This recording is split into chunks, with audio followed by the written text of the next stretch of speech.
Bom dia, mais um dia com a nossa live diária, lendo 4 capítulos por dia. Completamos hoje 200 capítulos. Daqui a pouco já terminaremos o Novo Testamento. Faltam 60 capítulos, 260 capítulos possuem o Novo Testamento.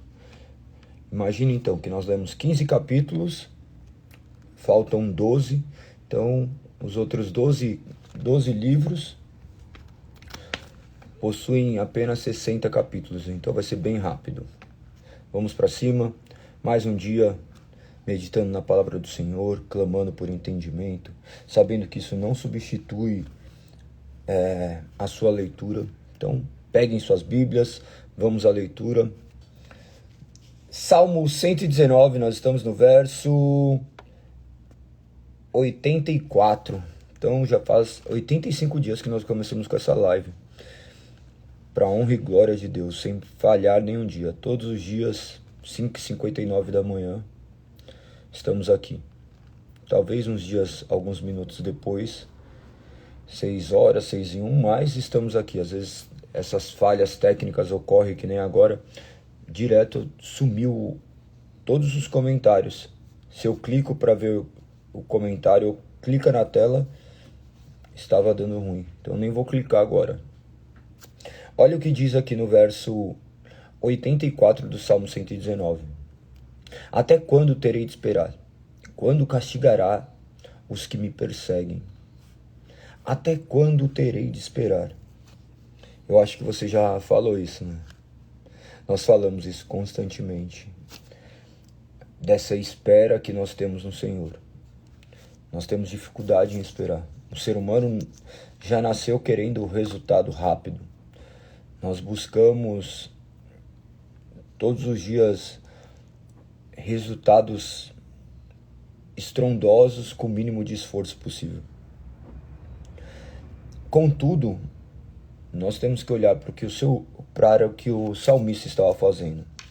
Nós não podemos ler os textos e colocar nossa personalidade naquilo que nós estamos lendo. Eu não posso olhar e falar assim, é mesmo, até quando que eu terei que esperar? Eu tenho que ler o contexto inteiro do que ele está dizendo, para que eu não construa uma fé baseada em mim. Você não é o centro do universo, muito pelo contrário, nós somos praticamente poeiras cósmicas. Bilhões de galáxias existem, bilhões de pessoas existem, sem contar que galáxias não são bilhões, né? É um número incontável, incontável. A população ainda é contável, mas nós somos poeiras cósmicas mesmo e nós julgamos que somos o centro do universo. O centro do universo é Deus. Deus é o centro de todas as coisas. Nós temos que entender que essas palavras, embora relatadas por homens, elas visam nos trazer ordenamentos divinos, nos trazer palavras de Deus. Então, o mínimo que nós temos que fazer é olhar para essas palavras e tentar nos extrair qual é o pensamento do grande autor que é Deus. Embora esteja representado por um homem, este homem estava vivendo algo completamente único, que é a inspiração divina para ser escrito. Então, mesmo diante de toda essa demora que ele até ressalta aqui, nós vemos que ele estava exausto esperando por este livramento, mas ele depositava a esperança justamente na palavra do Senhor. Então, não esqueçam de olhar por essa ótica. Ele era um cara confiante no Senhor. Ele falava acerca dessa espera, mas ele declarava sempre a confiança na palavra do Senhor. Então, não se trata de não ficar esperando acerca das coisas que vão acontecer, mas ele confiava naquilo que iria acontecer. Ele questionava, fazia perguntas talvez retóricas, né? Uma pergunta retórica que, mesmo falando, eu já consigo imaginar a própria resposta. Ele ficava meditando acerca disso, porque ele via que o tempo ia passando e as coisas não aconteciam. Mas ele sabia que a promessa do Senhor haveria de cumprir, ele vendo ou não. Imagina que algumas pessoas que tiveram a revelação de quem era o Messias, não tiveram uma oportunidade de ver o próprio Messias. Pessoas que entraram na terra prometida, que tiveram a promessa da terra prometida, não entraram na terra prometida. Algumas coisas vão acontecer nas nossas vidas de maneira que não é conforme nossos próprios sonhos. Nossos sonhos, eles são importantes, mas eles não são o centro do mundo. Então, tem coisas que nós vamos esperar acontecer e tem outras que nós não veremos acontecer, mas nós sabemos que a promessa do Senhor é fiel. Ele não está falando aqui de promessas terrenas. Ele não está mencionando aqui acerca de carro, casas, filhos, formaturas, de bens materiais. Ele está falando daquilo que é eterno. Ele sempre remete àquilo que é eterno, àquilo que realmente tem valor. Então, que nós possamos olhar para essa natureza divina e ver o quanto Deus é bom. Ver o quanto Deus continua cumprindo as suas promessas. O tempo de Deus é perfeito. Deus agirá no tempo exato. Deus enviará o remédio no tempo perfeito. Deus fará com que as coisas aconteçam conforme determinado desde a eternidade. Então confie que a promessa do Senhor é boa. Ele coloca: até quando terei de esperar? E depois, quando castigará os que me perseguem? Imagina que essas perseguições, ele não estava ali buscando simplesmente uma vingança dada por ele mesmo. Ele depositava no Senhor tudo que iria acontecer. Nós vemos um homem aqui que depende exclusivamente do Senhor. Se alguém te persegue, você quer ser o castigo da pessoa. Se alguém te faz alguma coisa, você quer ser a resposta de Deus na vida dessa pessoa. E nós somos chamados justamente a confiarmos naquilo que o Senhor tem a fazer. Então, se alguém te fez mal, não pague com o mal. Pagar o mal com o mal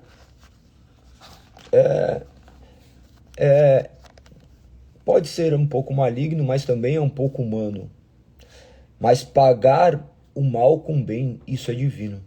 E você agora nasceu de novo, você é um ser completamente transformado e regenerado pelo Espírito Santo. Então creia que você consegue sim suportar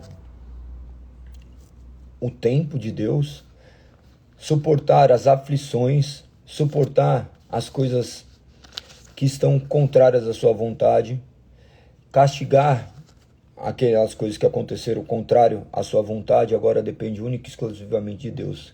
Enquanto isso, nós cumprimos os ordenamentos de nosso Senhor Jesus Cristo. Pagar o mal com o bem.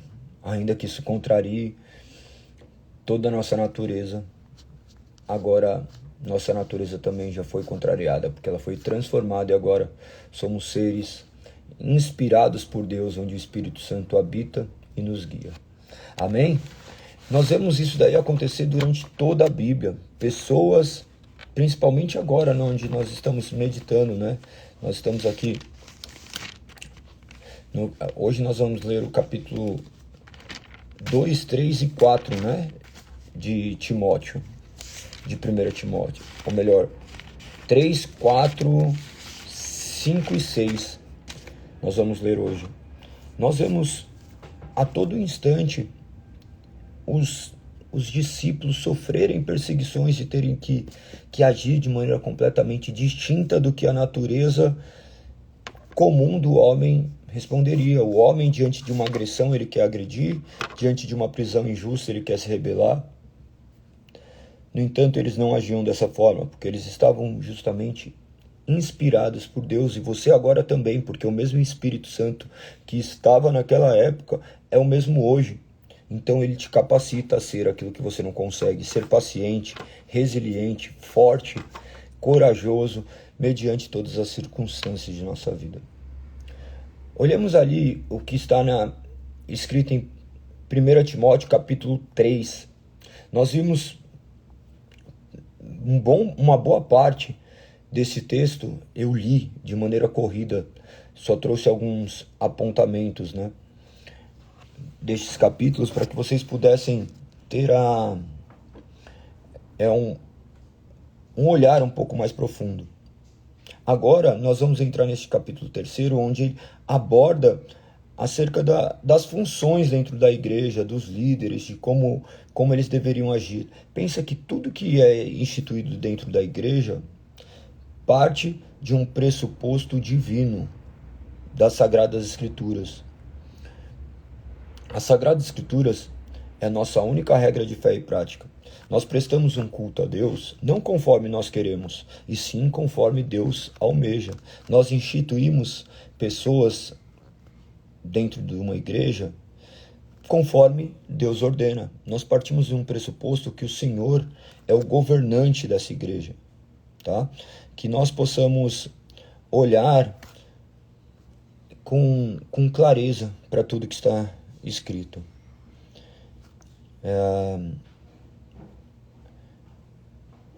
José está dizendo: estou vivendo isso, minha família está sendo destruída, meu filho de 12 anos está passando por tudo isso junto comigo, sem apoio, mas creio que Deus vai me honrar. Que Deus possa sustentar a sua vida, te guardar, te proteger. Ela diz que ela ou ele, a Josiane, diz que vai para a igreja e não tem apoio nenhum. Olha o que acontece. Nós esperamos da igreja um apoio que, por vezes, nós dependemos única e exclusivamente do Senhor. Nós temos que entender que a igreja também é um organismo humano. Ela não é só um organismo divino. E mesmo sendo um organismo híbrido, vamos dizer, humano e divino, nós temos que entender que o homem está ali dentro. E o homem é falho. Nós depositamos expectativas que são nossas. Tem pessoas que não vão saber o que vocês estão passando.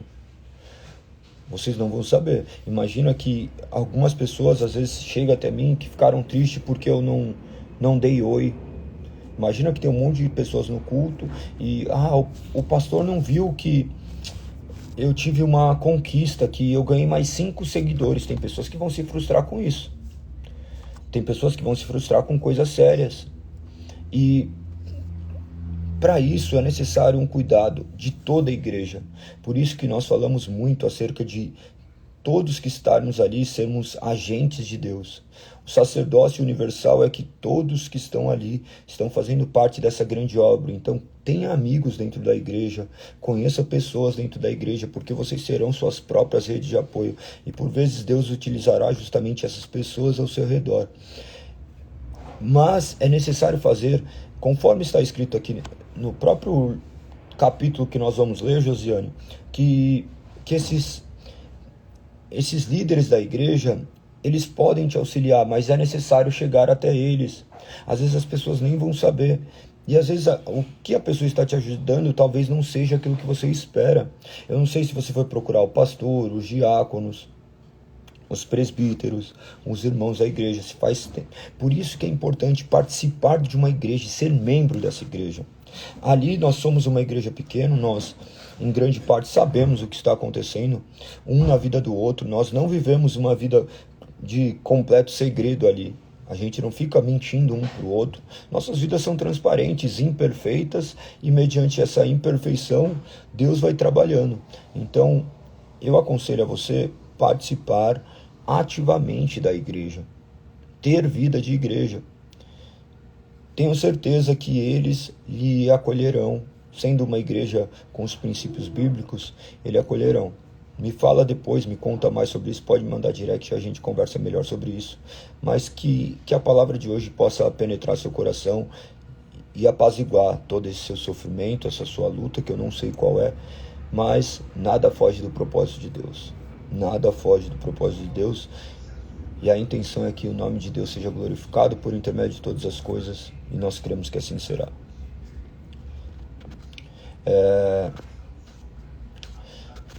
Fique tranquila, tá? Então depois nós conversaremos sobre isso, pode mandar lá por direct. Olha o que diz no capítulo 3 da primeira epístola a Timóteo. Lembre-se que quando ele escreveu essa carta a Timóteo, ele estava instituindo alguns princípios para a igreja.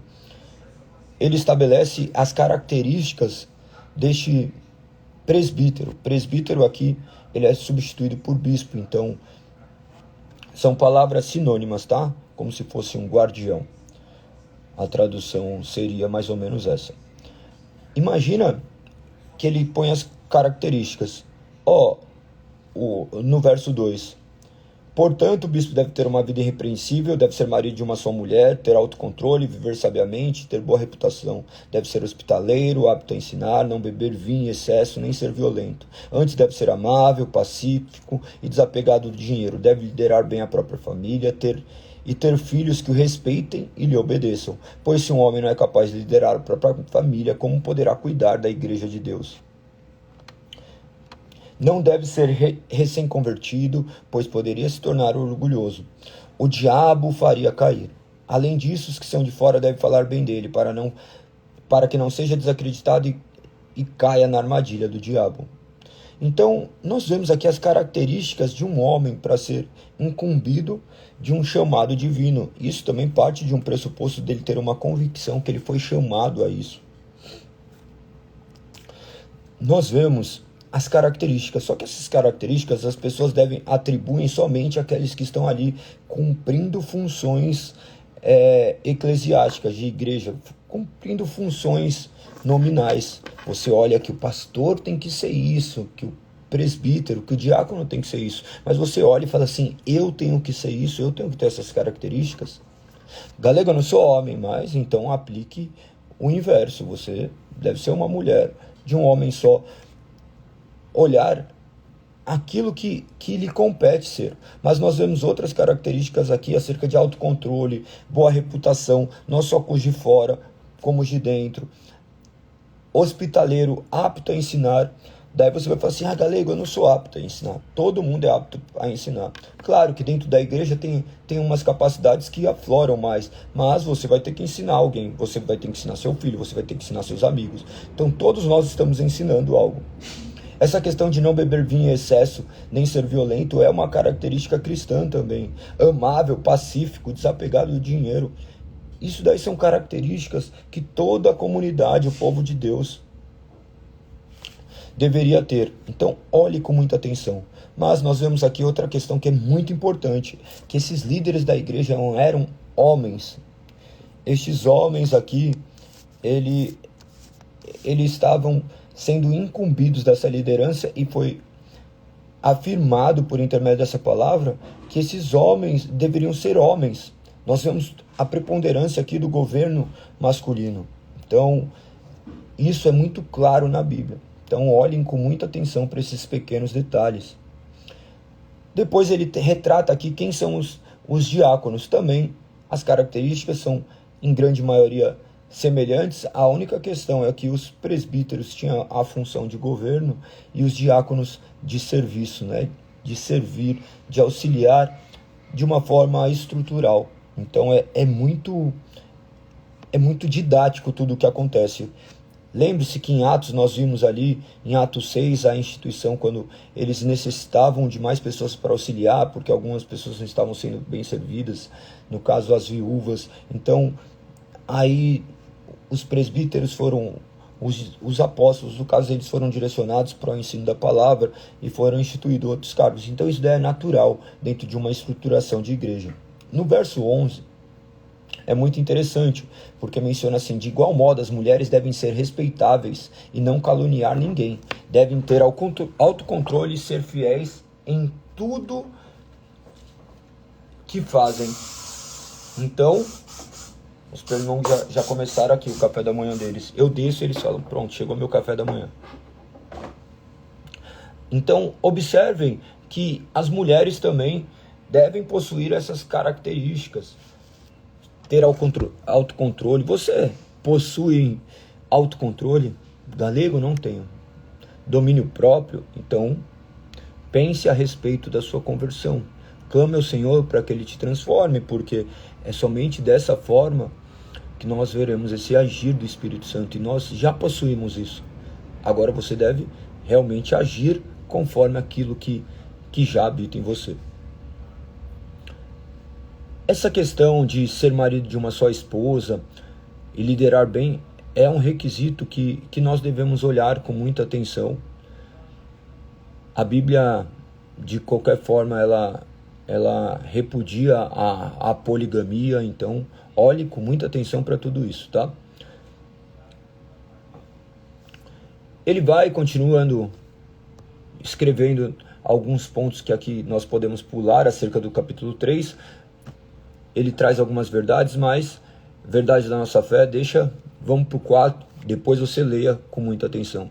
O capítulo 4 diz: o Espírito afirma claramente que nos últimos tempos alguns se desviarão da fé, dando ouvido a espíritos enganadores e ensinamentos de demônios, que vêm de indivíduos hipócritas e mentirosos, cuja consciência está morta.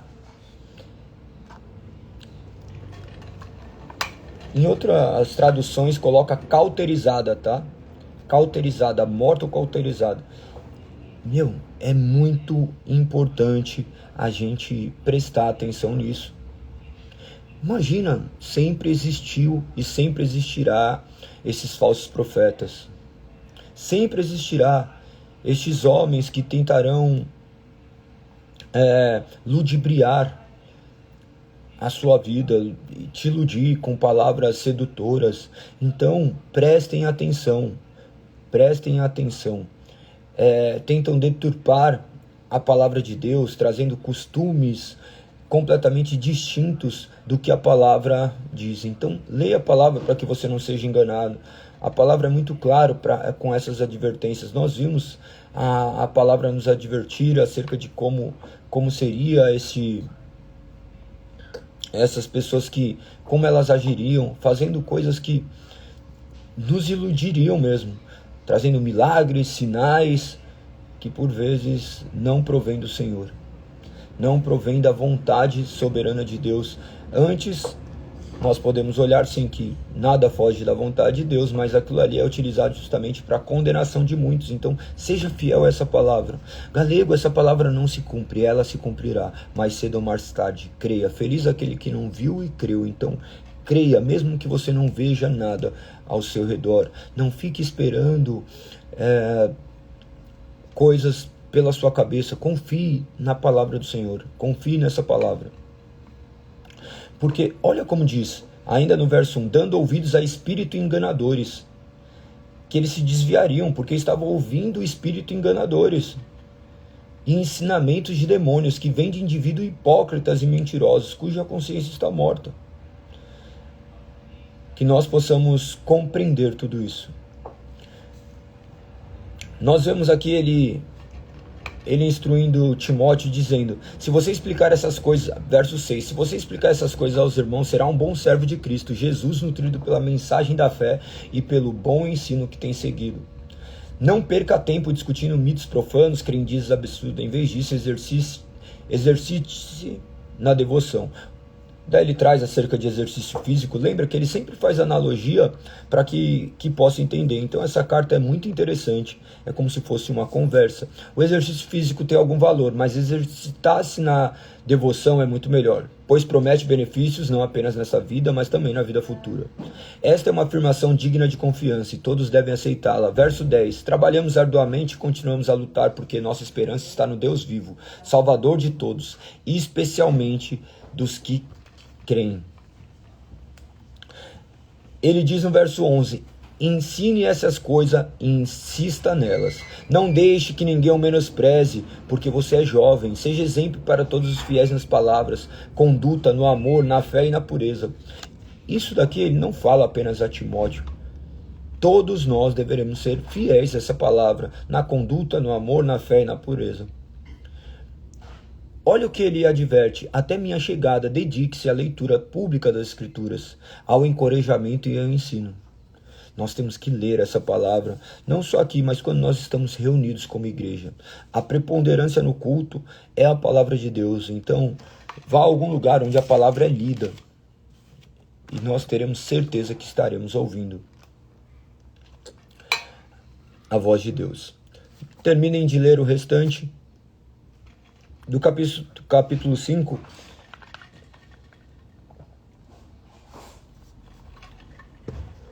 ele traz alguns conselhos práticos assim de como lidar em relacionamentos.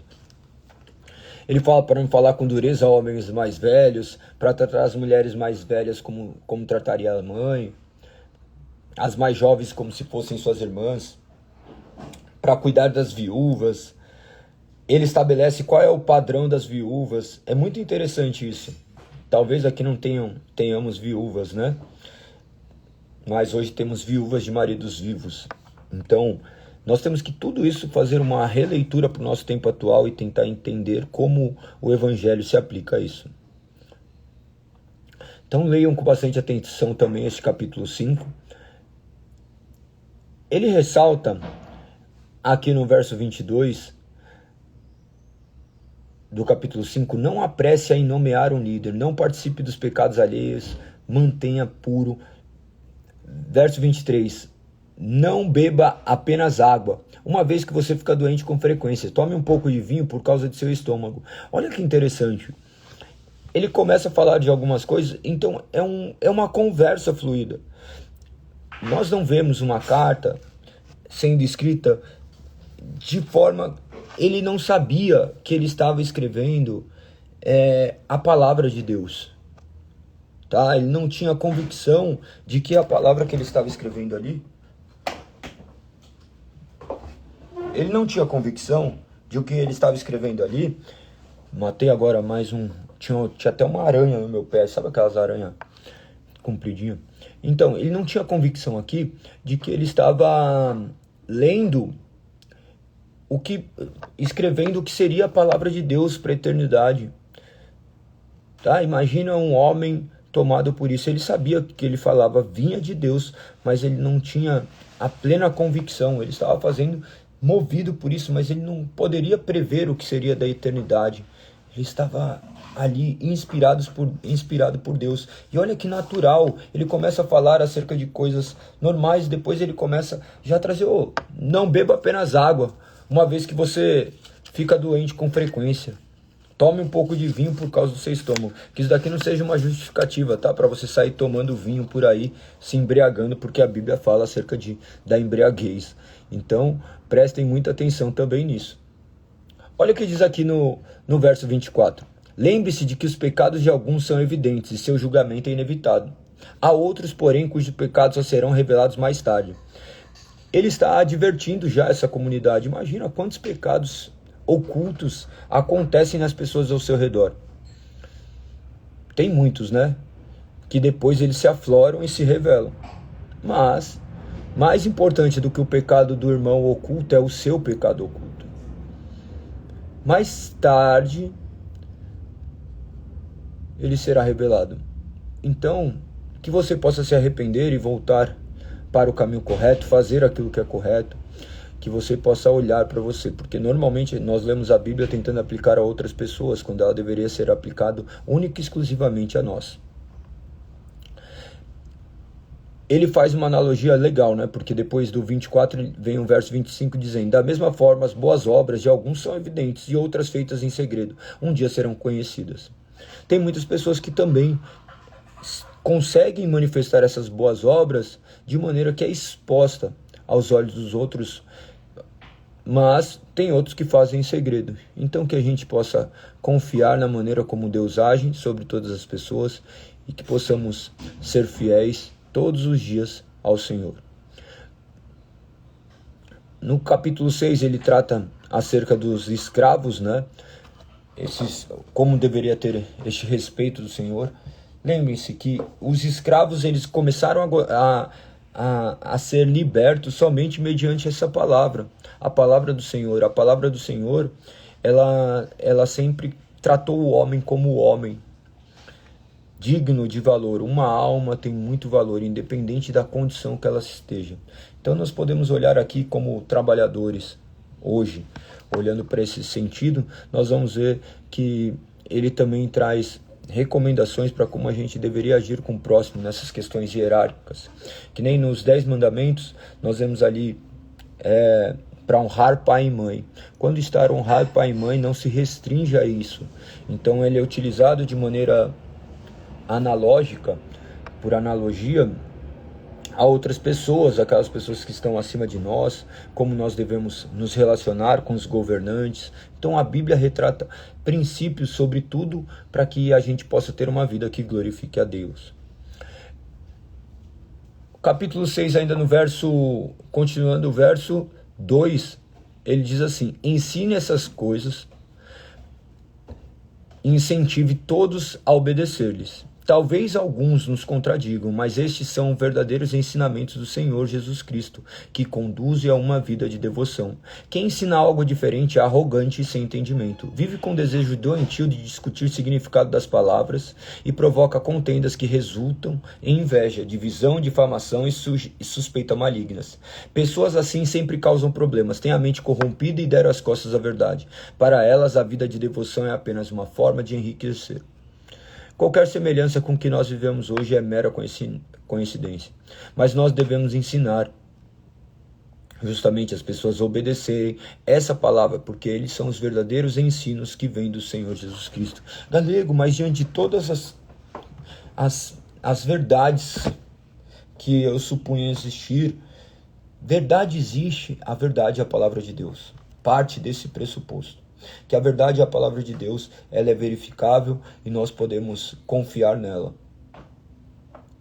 Ela é crida mediante a fé. Então, creia que essa palavra é verdadeira, que todas as outras são mentira. Porque se você ficar na dúvida, como você vai viver isso? Como que você vai viver na dúvida? Embora a dúvida seja um pressuposto da nossa vida, você espera, por exemplo, que seu marido seja fiel, mas se ele é outra história, mas você espera que, e nós esperamos e confiamos que essa palavra é verdade, e nós vivemos como que essa vida fosse verdade. Você não fica vivendo com o seu marido, falando assim, ele é infiel, então vou fazer isso. Não, você crê que ele é fiel, porque você espera que isso seja.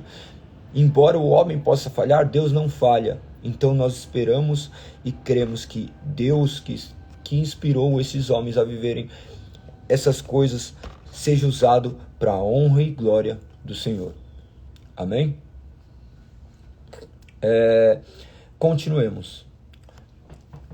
Olha o que diz aqui. Verso 6, tá? No entanto, a devoção acompanhada de contentamento é em si mesma grande riqueza. Afinal, não trouxemos nada conosco quando viemos ao mundo e nada levaremos quando deixarmos. Portanto, se temos alimento, roupa, estejamos contentes. O contentamento é algo que deve fazer parte da nossa vida. Nós somos seres que nos queixamos cada dia mais. E Paulo aqui já advertia a Timóteo para que ele continuasse falando isso para as pessoas, porque a falta é algo que abunda sobre a nossa vida. Todos nós temos milhares de faltas. Quantas coisas nos faltam, mas não se trata do que nos falta, se trata daquilo que nós já possuímos, daquilo que já nos foi dado. E nada mais importante do que essa palavra que nos remete a uma vida eterna. Verso 9. Mas aqueles que desejam enriquecer caem em tentações e armadilhas e em muitos desejos tolos e nocivos que os levam à ruína e destruição. Pois o amor ao dinheiro é a raiz de todo mal. Em alguns, por tanto desejarem dinheiro, desviaram-se da fé e afligiram a si mesmo com muitos sofrimentos. A palavra é muito verdade. Quantas vezes, por intermédio do dinheiro, nós pecamos e agimos contrário à vontade do Senhor, caímos em armadilhas com desejos tolos que nos levam à destruição. Que nós possamos observar isso. Quando diz que o amor ao dinheiro é a raiz de todo mal, nós vemos que o dinheiro realmente corrompe, mas não pense, não crie uma mentalidade que o dinheiro é de todo mal, tá? O amor ao dinheiro é mal, mas o dinheiro é necessário. O dinheiro é necessário para a sua subsistência, para que você ajude o reino de Deus a avançar. Então, a questão é olhar para ele não como algo, como seu Senhor. Então, o dinheiro deve servir como um combustível para levar em lugares dos quais nós deveríamos chegar. Olhe com muita atenção para essa questão do dinheiro. É muito interessante, né? A maneira como tudo isso é abordado. Aqui já caminha para o fim as instruções finais de Paulo a Timóteo, que depois eu peço que vocês leiam com muita atenção. Mas eu gostaria de ler os últimos versos aqui, para que vocês tomem como isso sendo uma advertência para nós. Verso 11. Você, porém, que é um homem de Deus, fuja de todas as coisas más. Busque a justiça e devoção e também a fé, o amor, a perseverança e a mansidão. Olha como que pode ser justamente adequado à nossa vida. Coloque aí você, o seu nome. Você que está aí agora escutando, fuja de todas as coisas más, busque a justiça, a devoção e também a fé, amor, a perseverança e a mansidão. Lute o bom combate da fé, apegue-se firmemente à vida eterna para a qual foi chamado, e tão bem você declarou na presença de muitas testemunhas. Porque se você está aqui agora, eu creio que não tenha ninguém aqui que não seja cristão, que não tenha confessado já, crer em Cristo como seu único e suficiente Salvador, aquele que já manifesta que frequente a igreja. Se tiver alguém que não o frequenta, coloque aqui. Olha o que ele diz no verso 12 ainda. Lute o bom combate da fé, apegue-se firmemente à vida eterna para a qual foi chamado, que tão bem você declarou na presença de muitas testemunhas, diante de Deus que a todos dá a vida. Nós temos aqui a verdade, que Deus que dá a vida, e de Cristo que deu bom testemunho perante Pôncio Pilatos, se encarrego de obedecer a esta ordem sem vacilar.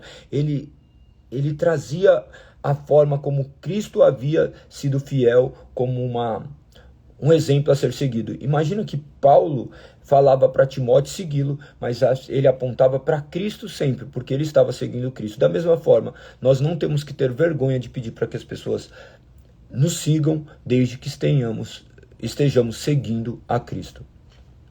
Continuando, encarrego de obedecer essa ordem sem vacilar, assim ninguém poderá acusá-lo de coisa alguma, desde agora até a volta do nosso Senhor Jesus Cristo. A obediência faz com que as pessoas não tenham o que nos acusar. Então, seja obediente à palavra de Deus. Galego, por que você fala muito de obediência? Porque nós somos desobedientes. Nós temos que ser disciplinados com a palavra. Então, estabeleça aqui agora um compromisso. Eu vou levantar 20 minutos mais cedo para assistir a live, para depois fazer a minha leitura. Eu vou ouvir e meditar na palavra, que você possa ler com seus próprios olhos, que você não me tome como seu anunciador da mensagem apenas, mas que você seja aqui um leitor assíduo da palavra.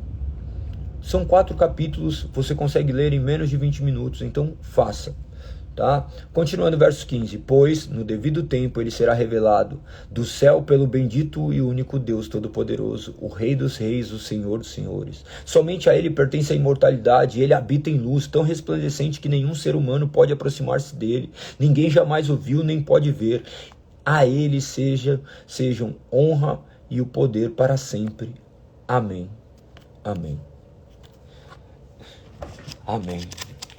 Ele, depois de fazer esse amém, ele mais uma vez retrata sobre o dinheiro. Olha o que ele diz. Ensine os ricos deste mundo que não se orgulhem nem confiem em seu dinheiro, que é incerto. Sua confiança deve estar em Deus, que provê ricamente tudo o que necessitamos para a nossa satisfação. Diga-lhes que usem seu dinheiro para fazer o bem. Devem ser ricos em boas obras e generosos com os necessitados, sempre prontos a repartir. Deste modo, acumularão tesouros para si como alicerce firme para o futuro, a fim de experimentarem a verdadeira vida. Timóteo, guarde aquilo que Deus lhe confiou. Evite discussões profanas e tolas com aqueles que se opõem a você, com suposto conhecimento. Alguns se desviaram da fé por seguirem essas tolices. Que a graça de Deus esteja com vocês. Que a graça de Deus também esteja com vocês. Que o nome do Senhor seja louvado hoje e eternamente. Lembre-se, nós temos uma lista de transmissão aqui no canal, dentro do Instagram. Tá ali no link da bio. Se você for lá no meu Instagram agora, no Stories, você vai ver, daí você coloca participar do canal, que você possa participar dessas leituras, meditando nessa palavra. Leia a palavra de Deus. Leia a palavra de Deus. Ivone, nós acabamos de ler 1 Timóteo capítulo 6. Eu vou deixar, eu mando toda vez lá quais são os capítulos do dia. Então, leia com muita atenção. Hoje nós temos culto também às 20 horas. Se você quiser participar, você é mais do que convidado. Fica aqui no Brooklyn, Rua Breja Alegre 138. Convido todos vocês a fazerem parte, a virem nos visitar. Claro, se você tem sua igreja, congregue na sua igreja. Vá vá hoje caso tenha culto. Se você quiser também acompanhar as ministrações pelo YouTube, também nós temos. Dentro do meu Instagram também tem as informações a respeito da igreja. E tão importante quanto é a leitura da palavra. Leia a palavra, leia a palavra. Se você não tem uma Bíblia, adquira uma Bíblia. Eu aconselho você comprar a versão NVT, a nova versão transformadora, que é uma tradução contemporânea, dinâmica, onde o texto ele é adequado à nossa linguagem, de forma que ele não perde a sua essência. Então isso é de extrema importância para que nós possamos compreender, mesmo sem recursos. Não necessitaremos de milhares de recursos para compreender a palavra já é suficiente para entender, mas é necessário que a gente busque todos os recursos que são necessários. Mas por enquanto, busque ler a palavra, leia 1, 2, 3, 4, 5, 6 vezes, e depois ainda você vai começar a entender, e ainda não vai entender muito. Pensa que eu li já milhares de vezes a Bíblia, todo ano eu leio, teve anos que eu já li 3 vezes no mesmo ano, sem contar os outros livros teológicos, as formações, e me sinto ignorante. Então não fique se cobrando para compreender tudo, apenas leia, deixe que essa palavra penetre o seu coração, deixe que essa palavra te lave. Essas palavras são as palavras de um pai escrevendo a um filho, retratando a história de um filho que veio morrer na cruz para nos resgatar do pecado. Essa palavra é sobre Deus. Então essa palavra visa justamente penetrar os nossos corações e dar essa característica de filhos. Olhe para essa palavra como sua esperança. Olhe para essa palavra com a certeza de que tudo que está escrito irá se cumprir. Amém? Tenham um bom dia, espero que tenham compreendido tudo que foi dito aqui. Amanhã estaremos aqui para mais um dia, para a honra e glória do Senhor. Beleza? Eu prometo que eu vou baixar cada vez mais o tempo, para ser mais objetivo e claro, é que como eu tenho lido grandes porções das Escrituras, porque eu sei que alguns não irão ler, apenas ficam aqui ouvindo, que nós possamos sermos edificados pelo poder que há no Espírito Santo. Um beijo, Carol, um beijo nas crianças, um beijo no marido. Tamo junto. Que o nome do Senhor seja louvado. Até amanhã, no mesmo horário, no mesmo local. Compartilhe com o máximo de pessoas e comente aqui, tá? Tamo junto.